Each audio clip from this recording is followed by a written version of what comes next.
Joining us now on The Debate in Thunder Bay, Ontario, Michael Gravel, Minister of Northern Development and Mines and Forestry and the Liberal candidate for Thunder Bay Superior North. And Fred Gilbert, PC candidate in Thunder Bay Atikokan and the former president of Lakehead University. In Sudbury, Ontario, Franz Jalina, NDP candidate seeking re-election in Nickel Belt. With us here in studio, Jeff Mole, who's the Green Party candidate in Scarborough Centre. And also in Sudbury, Ontario, Carol Mulligan, reporter with the Sudbury Star. And it's good to have all of you from 3 locations around Ontario on our program tonight. And Michael Gravel, I want to start with you because I know you've heard this complaint before. Politicians get elected in the north, they come south to Queen's Park, and something happens to them and they forget where they're from. Is that a fair observation? Well, I think every northern member fights constantly on behalf of their constituents. Certainly, that's my record over the last 16 years at Queen's Park. I began in 1995. Obviously, I managed to stick around, and I hope to get re-elected on October the 6th. But the truth is, we go there and express the wishes of our constituents, and we fight very hard. We have a Northern Ontario Liberal caucus, 7 members who have a very close relationship with the Premier and with the ministers in terms of guiding directions. I think it's for those reasons that we were able to get a Northern Ontario growth plan, which is truly an economic vision for the next 25 years, that it was the second one in the province of Ontario. We were very pleased to consult Northerners in an unprecedented fashion. Okay, Minister, I'm going to jump in here because I want to hear from everybody on this first question. Franz Jalina, how about it? You get elected in the north, you come south, you forget where you're from. We've heard that allegation in the past. How true do you think it is? In part of the legislative process, it is absolutely true. I mean, when Queen's Park does public hearing, it's really easy for the people in the south to take parts in those. To get committees of Queen's Park to come to the north is like pulling teeth. It is absolutely difficult. And then you get told, well, they can come south. You know, like sometimes the First Nations will take 3 days of travel to get south and to get to Queen's Park, and they don't even get a hearing. So it is true that it is harder for people from the north to be heard. Sure, their MPP are there, and I try to represent, and so do everybody else from the north. But when it comes to public consultation, we haven't got an equal hearing.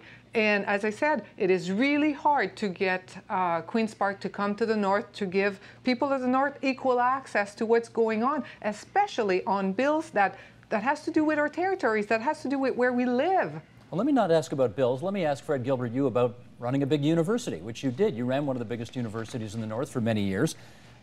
When you were doing that job, as opposed to the one you're doing right now, how difficult was it as a guy from up north to get attention from Queen's Park? Well, it wasn't as easy as it was obviously in the south. The presidents of the southern universities had almost immediate access to government. Part of that is geography. I think part of it is preference of individuals. But having said that, it means that everyone in the north historically has had to speak louder than their counterparts in the south. And unfortunately, even when we speak loudly, some of the exercises, the consultation that have taken place, some of the planning activities that have taken place, don't listen very well to what the Northerners have to say. Jeff, we first ran into you in Sudbury when we took our program on the road. Do you hear this kind of chat up there? Yes, what I'm hearing echoes a lot of what France has already said, and I think to put Green Party candidates in Queen's Park would be a change from politics as usual. We're certainly interested in advancing our sustainable communities agenda. Mm-hmm. Carol, you know, you cover this kind of thing, and I actually don't want to let the opposition parties off the hook on this one because they get elected up north and come south as well to do business. Do you find this phenomenon is not just applicable for government members, but also for opposition members as well? Well, I'm not sure what you're asking me, Steve. Are you asking me are they different when they're in Southern Ontario than here, or that they're not heard?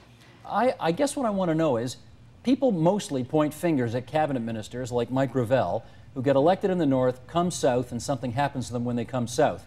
Does that happen to local MPPs as well? Well, you know, we have observed something here in Sudbury where we have a very we had a very vocal MPP in Sudbury riding when he was in opposition, and that is Rick Bartolucci, our Liberal MPP. You know, he's had some pretty heavy cabinet posts in the McGuinty government, and you know, there has been criticism that, you know, perhaps he hasn't been as vocal on issues once he's been elected. Like, there's a difference, like, you know, but depending on the party in power, in how the, you know, the candidates are performing in Queen's Park. Mike Gravel, let me get you to speak to that, because, you know, I guess more specifically, the charge is you're elected up there to represent the feelings of your constituents up there, down here. And yet the sense is that once you get down here, you end up taking what you learn in Toronto and trying to explain it to folks up there. You want to help us with that? Well, the truth is that I feel very personally connected to my constituents. And when you're a Northern Ontario member of the legislature, people tend to know you. I mean, I have a large riding. I certainly travel around the riding a great deal. I'm working very closely with our municipal leaders, with our Aboriginal leaders, with our community in every way. So I'm expressing their point of view very strongly all the time down at Queen's Park, whether it's at caucus or, in my case, obviously having an opportunity at the cabinet table. Wouldn't you want the Premier to express that point of view in a leaders' debate, which apparently he's not going to participate in?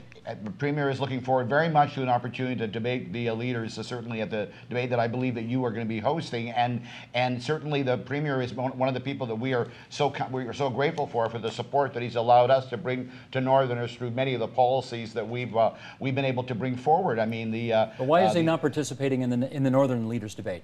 Well, the Premier did indicate very early on that he wasn't able to participate in terms of timing. There was no alternate date that was given. He made it very, very clear as well that he wants to have an opportunity for all Northerners to be able to have one venue, to be able to see the leaders themselves. He made an interesting point about the fact that sometimes the opposition in particular will come up in Northern Ontario, say certain things in the North, and I can give you an example of the NDP talking in Southern Ontario about having a moratorium on development above the 51st parallel, whereas in Northern Ontario they don't speak that way. I mean, we saw them remove that from their website, but France will have to acknowledge that was certainly one of the policies that was put out there. Okay, let me go to France. Okay, let me go to France on this. Go ahead, France. So two things. The first thing, when he says that Mr. McGuinty schedule doesn't allow him, I mean, Andrew Horwath, my leader, asked him for a Northern debate in August.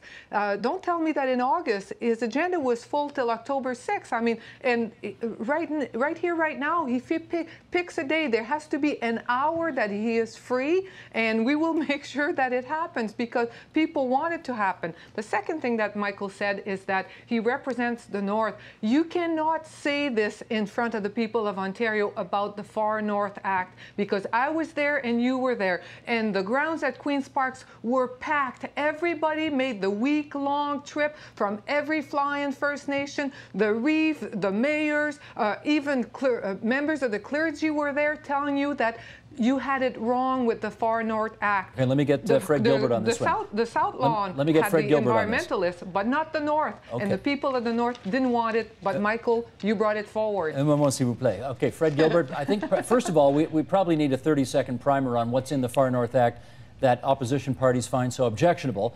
And then, Fred, why don't you go on from there and tell us why you don't like it? Well, part of the problem is that there's an arbitrary locking up of 50% of the land area of the far north. This means that there will be no activity related to development on that land base. There's also a planning process that is supposed to engage First Nations, and the interesting thing about the bill itself is that First Nations have been opposed to it. So you have the arbitrariness associated with locking up a large part of the land. The 50% happens to meet NGO's objectives related to the boreal forest. But it was done without considering that, for example, the Ring of Fire, which is one of the really important opportunities that we have in the north, would not have taken place were it within an area that had been protected through the land use planning activity that is part of the Far North Act. Let me get Jeff Mould to speak to this in terms of, we're calling this program, you know, the Sawmill versus the Caribou. Yes. And it's like people down in the South are very sensitive about, you know, endangered species like the caribou, whereas people in the North want those jobs at those sawmills, which are disappearing. We like the caribous too. I get that you like the caribous, I agree, but I think most people I talk to seem more concerned about the jobs in the sawmills that are disappearing because of what they would say is too much attention to the caribou. You want to weigh in on that, Jeff, and tell us how you work it out? Well, so I think sustainability would tell us that we need a balance of both, that we need to be able to exist and drive the economy forward, but at the same time be able to protect what we value in the north. And with what we have in Ontario is a patchwork of ministries and a patchwork of policies, and we're trying to pull this all together and not doing a very good job of it at this point in time. Carol, do you think the Liberals have found that, Michael, I'll get a comment from you just after I hear from Carol on this. Do you think the Liberals have found, Jeff put it nicely, the balance between making sure jobs are protected and endangered species are protected as well? Not according to organizations like the Chambers of Commerce, who have recently expressed concern about the Far North Act. And, Steve, as you know, the North is a huge geographical area. The area, the issues that maybe concern us here in Sudbury are not the issues that Fred and Michael are talking about. The Far North Act has not been talked about a lot in my circles in Sudbury. It has by the Chambers of Commerce because of their fears of businesses being somehow hamstrung. They want the supervision of it to go from the Ministry of Natural Resources to Northern Development, Mines and Forestry. But I'll be honest, it's unlike some people. I don't really know. It's not really on the radar here so much in Sudbury. France has a huge riding, and it maybe is applying a bit more to her. But if I may, I just wanted to clarify something I said earlier, because I have to work with Rick Bartolucci and the candidates. I perhaps didn't understand the question. I just want to say that in my experience, 25 years working in Sudbury, I've never seen any politician elected in this city who did not go to Queen's Park or Parliament Hill and do their damnedest for the people in these ridings. I believe that with all my heart. Thanks for getting that on the mark. Let me weigh in on the Far North Sure. Act. First of all, we're talking about a huge area of land, about 500,000 square kilometers.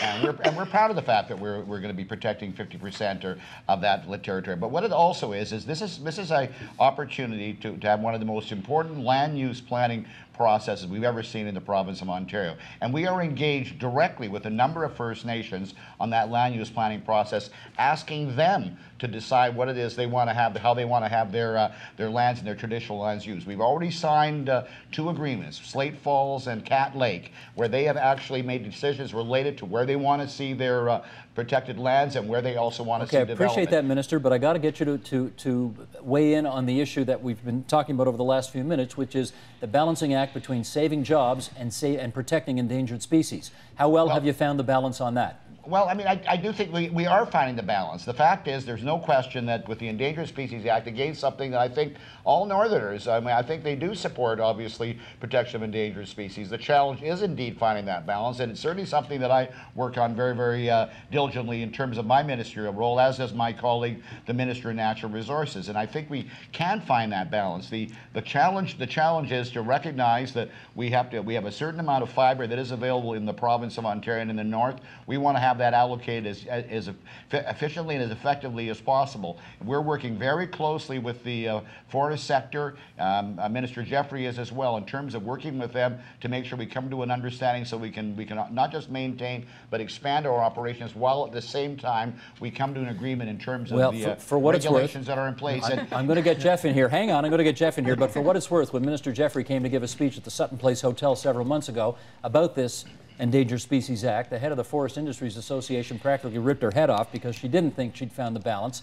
So let me go to Jeff Moore. You wanted to add on this. Well, I think the Ministry of Natural Resources is inadequately funded, for starters, and basically they tend to miss the mark when it comes to balancing economic and social aspects with the culture, with the characteristics of the environment.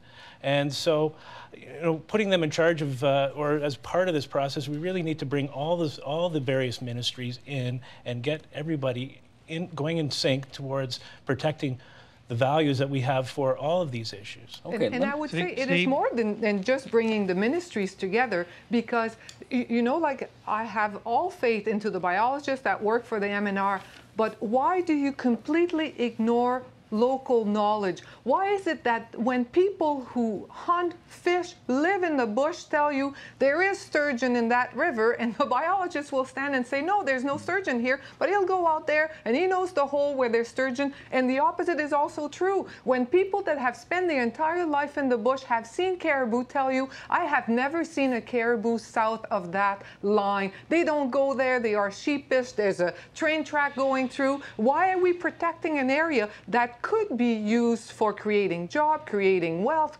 creating healthy, vibrant economies and communities being wiped out because a bureaucrat someplace tells you that this is the way it's going to be? And I agree with Jeff, that bureaucrat may or may not have the sufficient funding to be well researched, but what always happens is that ministry talk within themselves, but they don't talk to the people on the ground. I'm sorry, there has to be a balance there. There has to be a sharing. Let me hear from Fred, there is local knowledge that has to come into account. I understand. Let me hear from Fred and then Michael on this.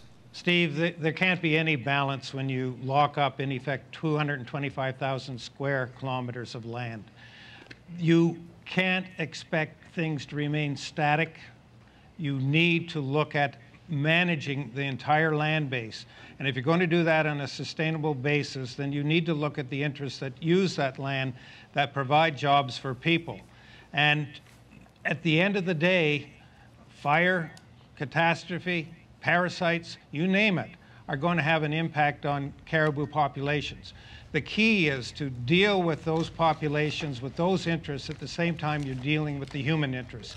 And in the north, that means jobs, it means economic development. And you can do that at the same time you're providing an opportunity for caribou populations to continue to exist. Michael Gravel. There's a very interesting relationship between the environmental groups and, shall we say, industry in general. And there's a tendency to think that they are worlds apart. Well, the fact is they're not. I mean, there's the Forest Products Association of Canada put together a Canadian Boreal Forest Agreement where they brought in industry, they brought in various environmental groups and agreed to work together to try and find that balance, to basically be able to meet the environmental goals and the goals in terms of endangered species, as well as to work to maintain the operations and expand the forestry and other operations in the province of Ontario. That's Greenpeace is involved in that. Abitibi Bowater is on the other side of that, and they're working together. So there's all these opportunities. And may I say about the Far North Act, I think we all now understand better than ever that in order for economic development activities to go forward in the Far North, the First Nations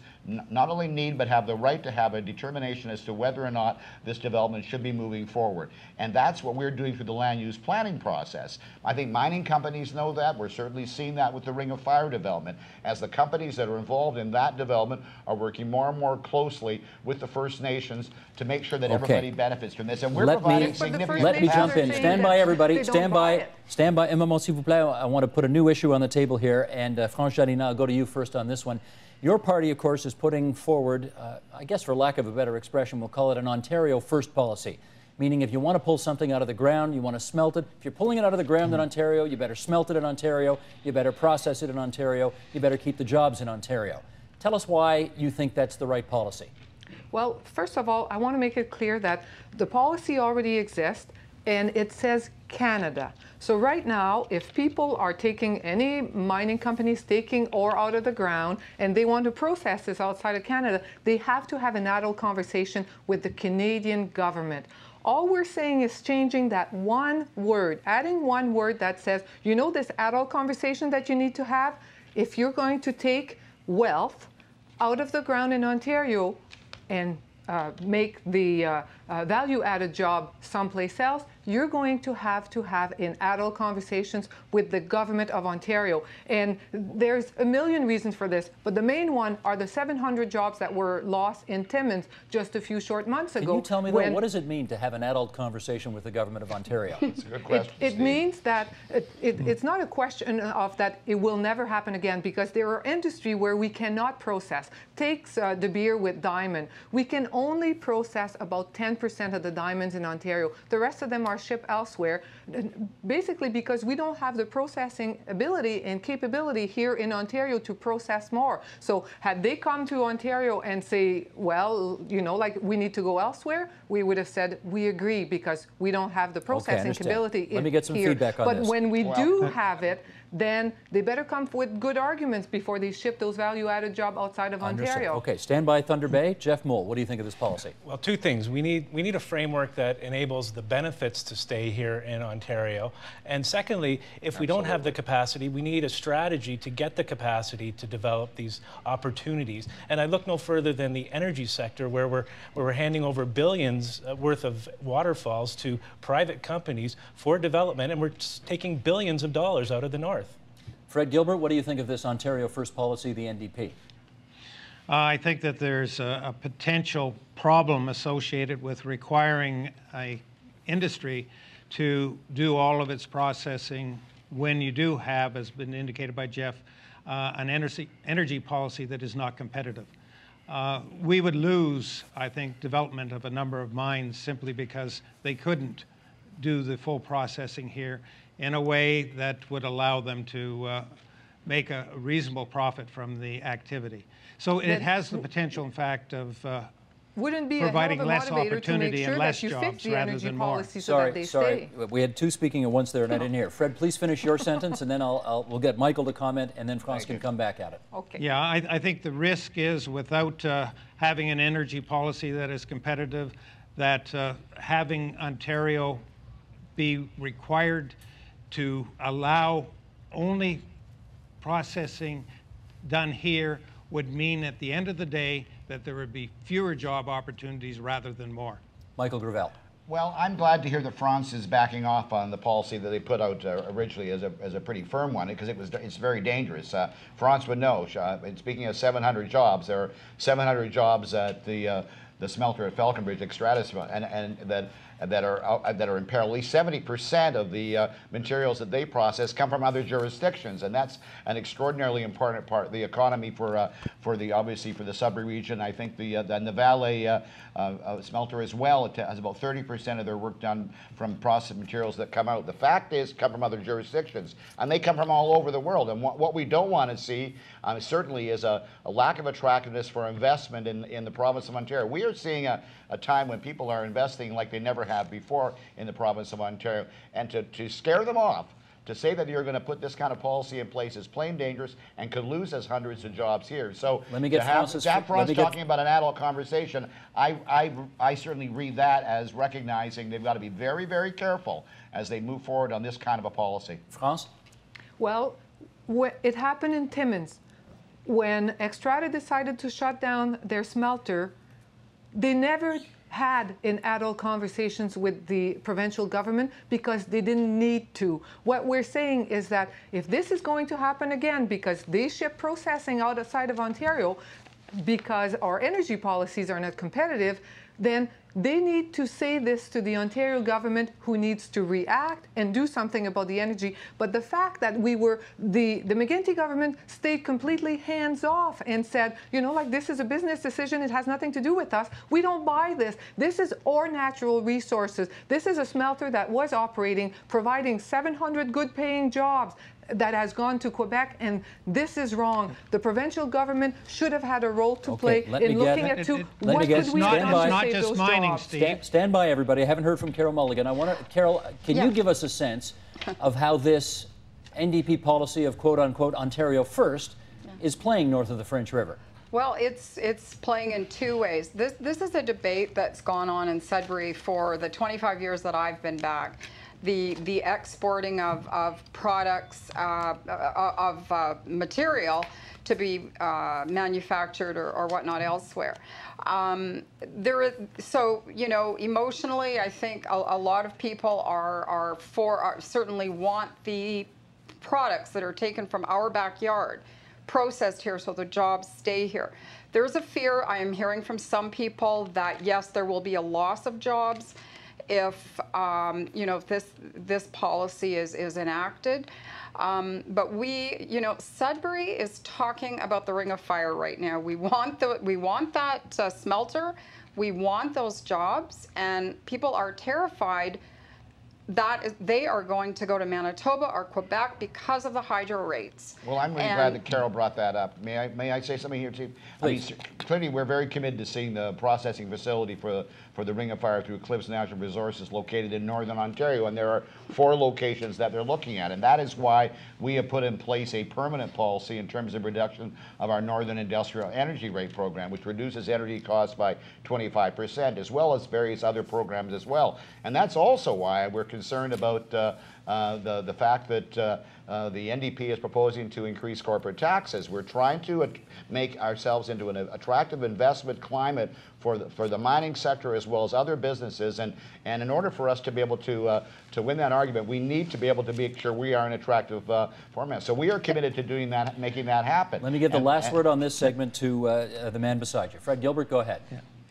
Michael, the real question is, what have the Liberals done, in fact, to replace the jobs that have been lost? You're talking about the future related to mining.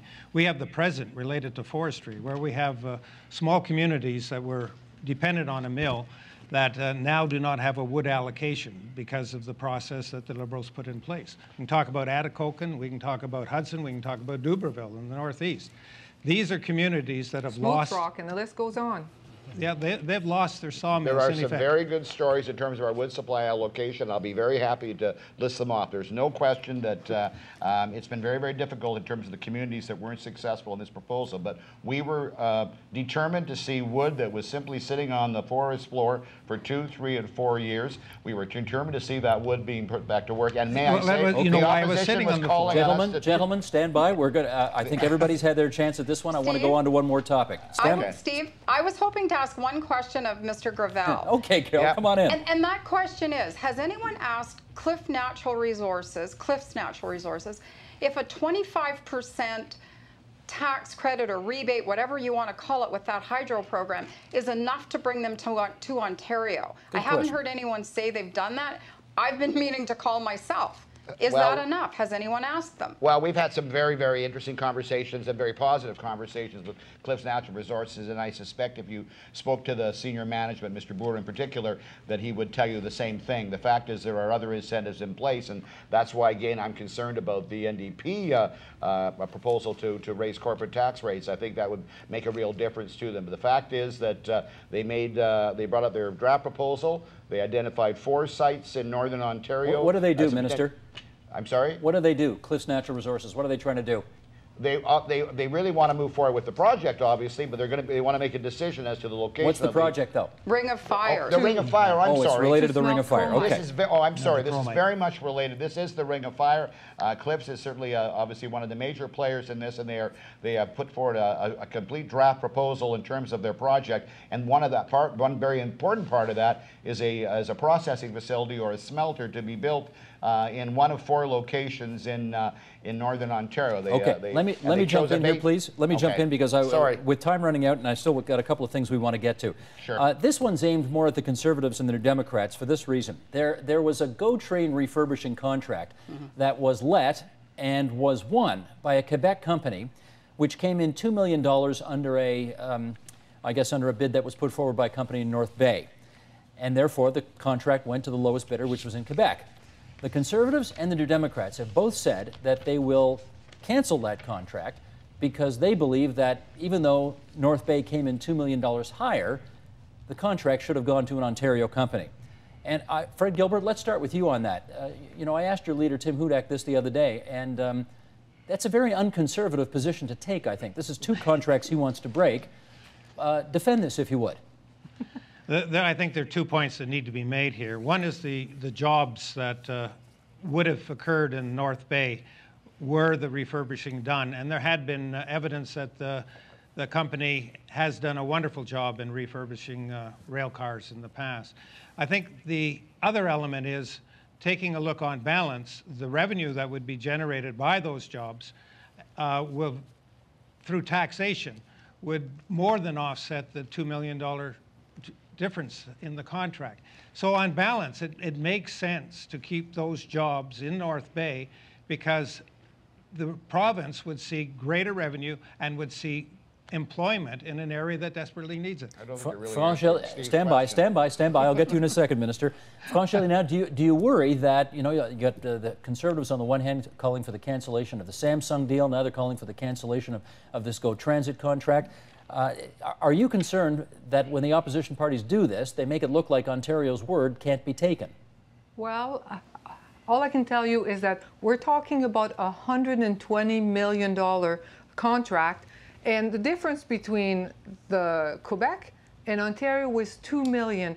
The Ontario Northland was well positioned to win this contract at 1.7% difference between the two bids. You should have taken, the procurement process should take into account the fact that you're losing income tax, you're losing HST from, and you're losing job in Northern Ontario. The fact that Ontario taxpayers' money is going to be basically providing jobs to another province with so little in between. I mean, if it had been millions of dollars of difference, I could have seen 1.7% difference between the North Bay bid and the Quebec bid, and not take into account in your procurement policy the fact that there is jobs, there are livelihood, there are healthy communities to be taken into account doesn't make sense. Let me get Jeff Mould on this. You realize the flip side of this is that if Ontario were bidding in a contract in another province and came in $2 million better than everybody else, we wouldn't get that deal either. I mean, that's the logical extension of the argument. I think you're correct that if this were to happen the other way around, Quebec would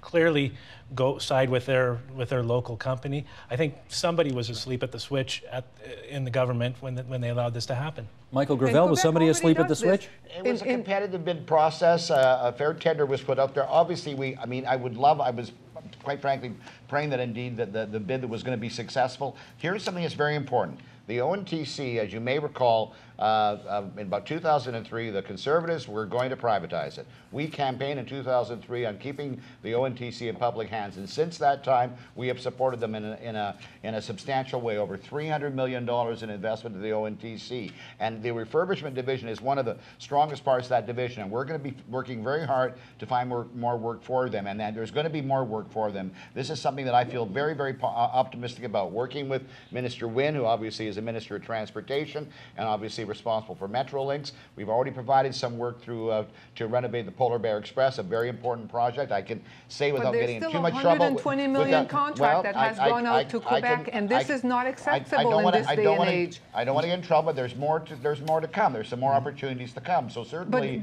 certainly the fact is, yes, we'd love to have seen the ONTC win that competitive bid. There were other bidders as well. Okay, last word to Francelina on this. All right. Well, you know, like they say, well, Quebec will do the same thing to us. Quebec already does this. Yeah. In their procurement policy, 50% of it, if it has to do with transportation, 50% of it has to do Quebec made. In Ontario, we put it at 25. Why is that? Other jurisdictions that competes against us already have the deck stacks for their side, but Ontario refuses to do it. There's $120 million on the table. There's 100 jobs in North Bay. It was wrong to do this. Ladies and gentlemen, appreciate the passion, but if everybody speaks at once, we can't understand anybody.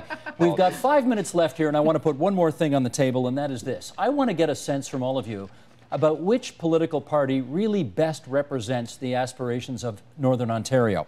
And Fred Gilbert, I'm going to start with you, and I'm going to admit right off the top here, this is a bit of a smart-ass thing I'm going to do to you right here, but the fact is, I read Changebook over the summer, and I've been waiting 3 months to ask whatever Northern rep was going to come on this program this question. I don't know if we can get this on camera, but I got it here. It's page 24 of Changebook. Northerners isn't even spelled correctly. The Conservatives have, there it is right there. The Conservatives haven't won a seat in Northern Ontario provincially in an awfully long time, and admittedly you've won a couple federally in the last couple of elections. But make the case that Tories really speak to the best aspirations of the North. Steve, have you read Changebook North?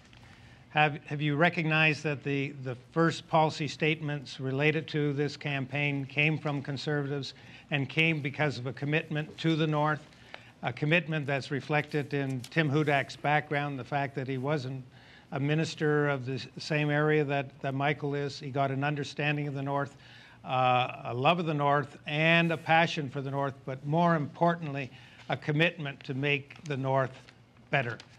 I think that the policies that the PCs have in Changebook North will in fact accomplish that.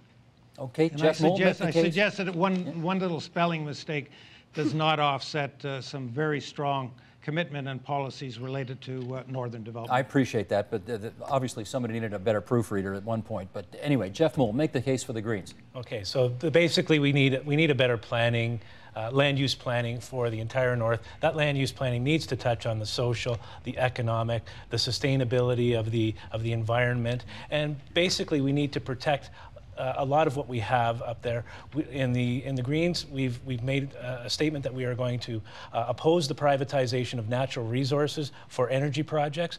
We've committed to putting in a community feed-in tariff program so that communities can develop energy. Let me ask you an odd question. You're running in Scarborough Centre. Right. We asked the Green Party for a northern rep to come on this program, and they gave us somebody from Scarborough Centre.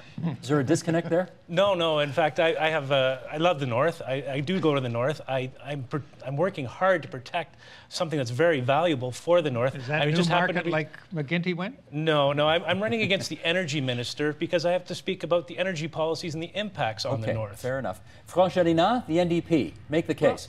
Okay, well, first of all, our platform for the North is called Respect for the North. And this is what we want to bring back to the people of the North. We want to respect them, respect their view, respect their way of life, our culture, etc. I want to mention that my leader, Andrea Horvath, the writ dropped on Wednesday. On Thursday morning, she was in Sudbury, she was in Thunder Bay, she was in Sturgeon Falls, she was in the North, and she was delivering our Respect for the North platform.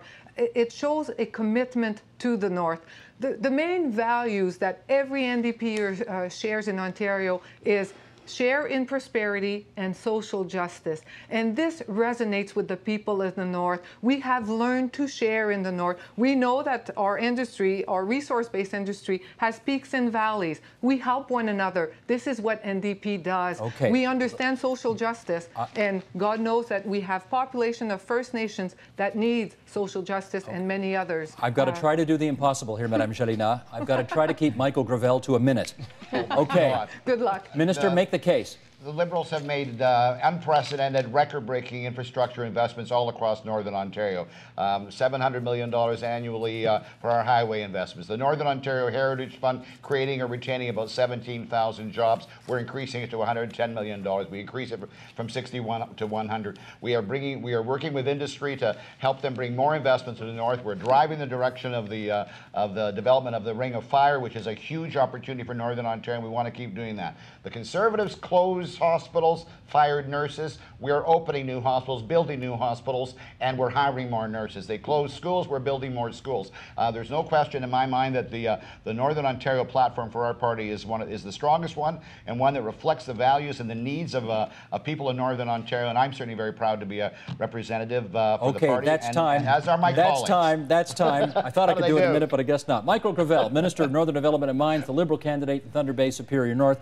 Beside him, Fred Gilbert, the PC candidate in Thunder Bay, Atikokan. In Sudbury, Francelina, the NDP candidate in Nickel Belt. Carol Mulligan from the Sudbury Star. Here in Toronto, Jeff Moule, the Green Party candidate in Scarborough Centre. As we say to all the candidates, good luck up there on the hustings, and thanks very much for being on the program tonight. Thanks, it was great. Appreciate it, everybody.